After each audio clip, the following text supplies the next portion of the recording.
ఇప్పుడు మనం తయారు చేయబోయేది ఆలుగడ్డ కర్రీ. ఇప్పుడు ప్రిపేర్ అయిన తర్వాత ఇందులోకి ఆయిల్ అనేది పోసుకోవాలి. పెట్టిన తర్వాత ఇందులోకి ముందుగా కట్ చేసి పెట్టుకున్న ఆనియన్స్ వేసుకోవాలి. దీని తర్వాత బాగా కలుపుకోవాలి.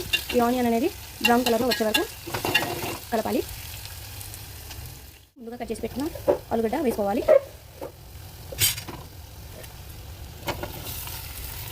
ఈ రెండు మిక్స్ అయ్యేలా బాగా కలుపుకున్న తర్వాత ఒక 2 మినిట్స్ వరకు లో ఫ్లేమ్లో పెట్టి స్టవ్ అనేది మూత పెట్టి ఉంచుకోవాలి. మినిట్స్ తర్వాత ఇందులోకి రుచికి తగ్గ సాల్ట్, చిటికెడు పసుపు,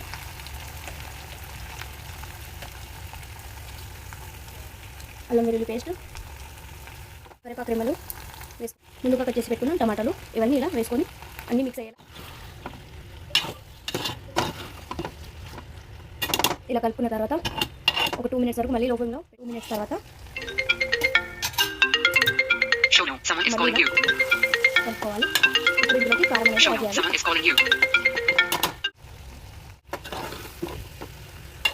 ఇలా కారం అనేది యాడ్ చేసుకొని కలుపుకున్న తర్వాత మీకు ఫ్రై కావాలంటే ఇలానే ఒక 10 మినిట్స్ లో ఫ్లేమ్లో ఉంచి ఆఫ్ చేసుకోవచ్చు.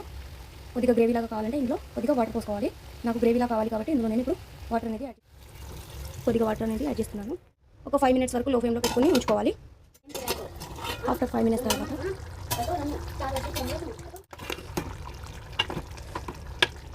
ఇప్పుడు ఇందులోకి కొత్తిమీర యాడ్ చేసుకోవాలి.